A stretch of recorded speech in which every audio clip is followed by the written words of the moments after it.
मुलांनो नमस्कार. मागच्या तासिकेला आपण शोषण पाहिलं होतं.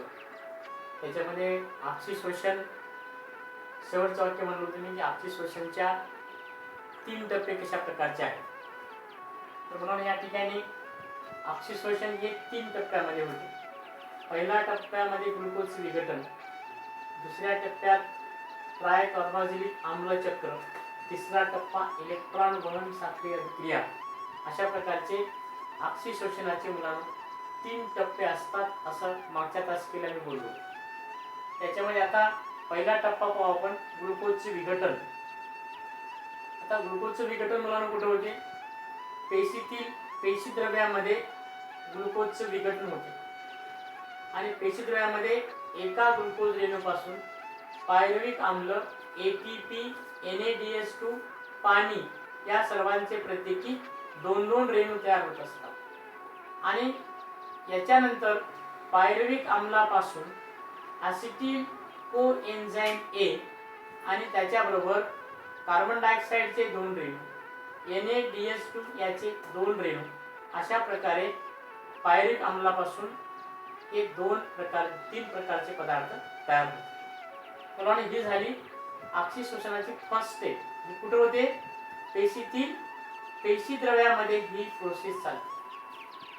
त्याच्यानंतर आपसी शोषणाची सेकंड स्टेप ट्रायकार्बोक्सिलिक आम्ल चक्र, ज्याला आपण क्रेब चक्र म्हणतो. मुलांनो याच्यामध्ये काय होते? ॲसिटिल कोएन्झाइम A जे की पहिल्यांदा या प्रोसेसमध्ये तयार झालं होतं, हा कुठे जातो? पेशीमध्ये असणाऱ्या तंतुकणिकेमध्ये हा ॲसिटिल कोएन्झाइम A या तंतुकणिकेमध्ये जात असतो. मग तंतुकणिकेमध्ये गेल्यानंतर काय होते? याचाच अर्थ ट्रायकार्बोक्सिलिक आम्ल चक्र किंवा क्रेब चक्र ही प्रोसेस कुठे होते? पेशीतील तंतुकणिकेमध्ये होते. मग त्याच्यामध्ये काय होते? ॲसिटिल कोएन्झाइम A याच्यामधलं ॲसिटिलचं पूर्ण ऑक्सिडीकरण होऊन काय तयार होते? कार्बन डायऑक्साईड, पाणी, NADH2, FADH2 आणि ATP अशा प्रकारचे रेणू या ठिकाणी तयार होतात. तुम्हाला कार्बन डायऑक्साईड माहित आहे, पाणी माहित आहे, NADH2 आणि FADH2 हे काय आहे? तर हे सहविकरे आहेत. या क्रेब चक्रामध्ये तयार होणारे काय आहेत? सहविकरे आहेत, ज्याचा लॉंग फॉर्म आहे निकोटिनामाइड ॲडेनाइन डायन्यूक्लियोटाइड. याला काय म्हणायचं?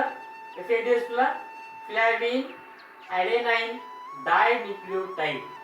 आणि याचं तुम्हाला माहित आहे, नववीला पाहिलं आपण, ॲडिनोसिन ट्रायफॉस्फेट.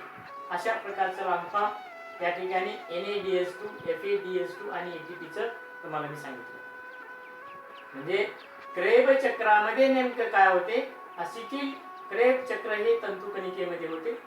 या पेशीद्रव्यातलं जे तयार झालेलं ॲसिटिल कोएन्झाइम A या सेकंड प्रोसेसमध्ये ते जाते पेशीतील तंतुकणिकेमध्ये आणि तंतुकणिकेमध्ये ॲसिटिल कोएन्झाइम A मधल्या ॲसिटिलचं पूर्णपणे ऑक्सिडीकरण होऊन या असे सर्व प्रकारचे रेणू या ठिकाणी या तंतुकणिकेमध्ये तयार होत असतात.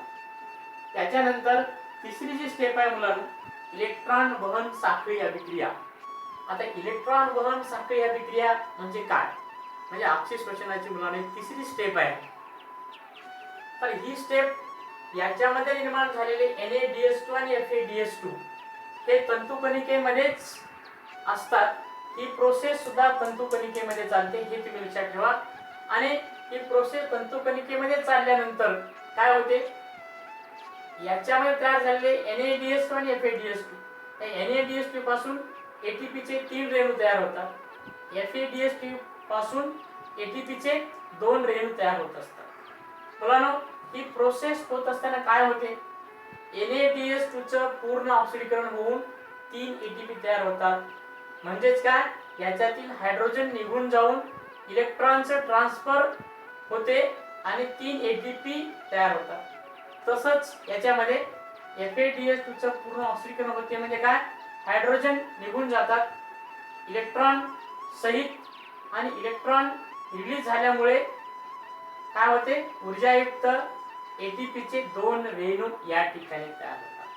म्हणजे NADH2 आणि FADH2 पासून 3 ATP आणि 2 ATP तयार होतात आणि इलेक्ट्रॉन ट्रान्सफर होऊन इलेक्ट्रॉनचं वहन होऊन ऑक्सिडीकरणाद्वारे इलेक्ट्रॉनचं वहन होऊन 3 एटीपी आणि 2 एटीपी या ठिकाणी तयार होतात.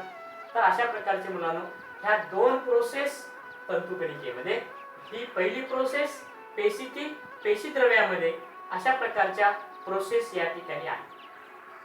मुलांनो या 3 प्रोसेस पाहिल्या आपण. या 3 प्रोसेस मध्ये आपण कशाचा अभ्यास केला?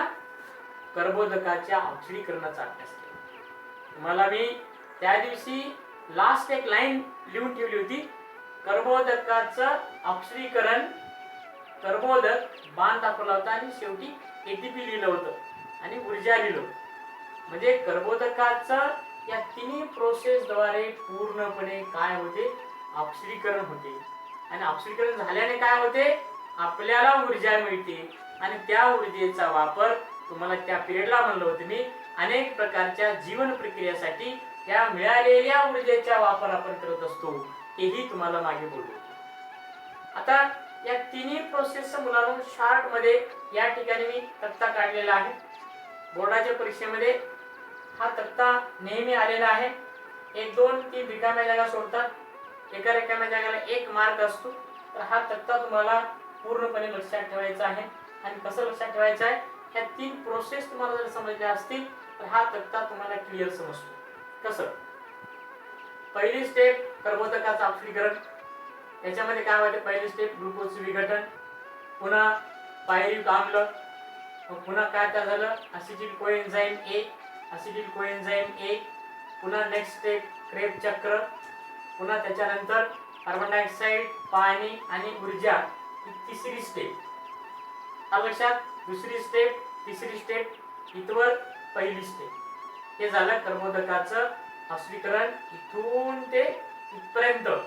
ऑक्सिडीकरण होऊन कोणकोणते काय काय मिळालं आपल्याला? कार्बन डायऑक्साइड, पाणी आणि ऊर्जायुक्त एटीपीचे रेणू आपल्याला मिळाले.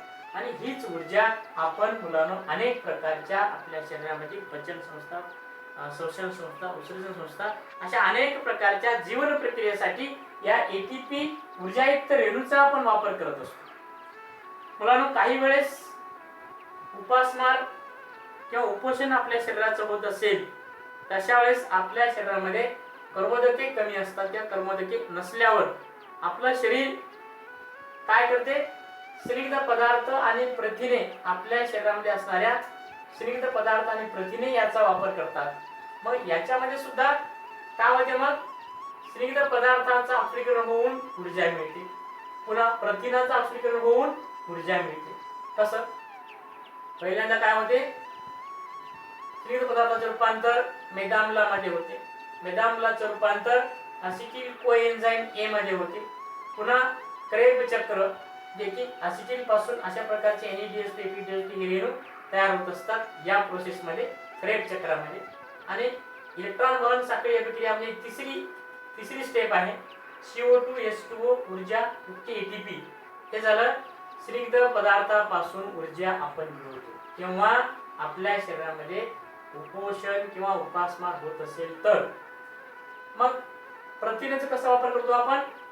प्रथिनेचं रूपांतर अमिनो आम्लामध्ये, अमिनो आम्लांचं रूपांतर असिटिल कोएन्झाइम ए मध्ये, पुन्हा असिटिल कोएन्झाइम ए चं रूपांतर क्रेब चक्रामध्ये असिटिलचं पूर्णपणे ऑक्सिडीकरण होऊन NADH2 FADH2 CO2 H2 ATP तयार होते या क्रेब चक्रामध्ये. आणि पुन्हा तिसऱ्या स्टेप मध्ये काय होते?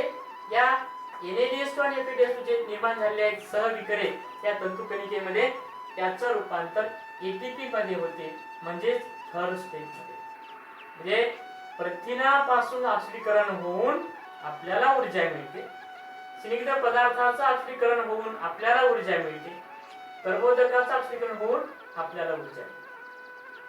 पण इन जनरली आपण नेहमी आपल्या शरीरामध्ये जास्तीत जास्त ऊर्जा मिळण्यासाठी कर्बोदकाचाच वापर होतो.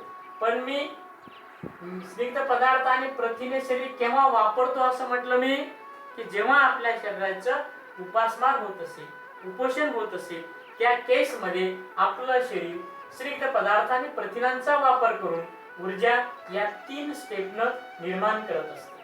तर अशा प्रकारचं मुलांना या तिन्हीचं जे काही शॉर्ट मध्ये तक्ता केलेला आहे, हा तक्ता तुम्हाला लक्षात ठेवायचा आहे. त्याच्यानंतर हा जो एटीपी रेणू आहे याची रचना या ठिकाणी मी काढलेली आहे.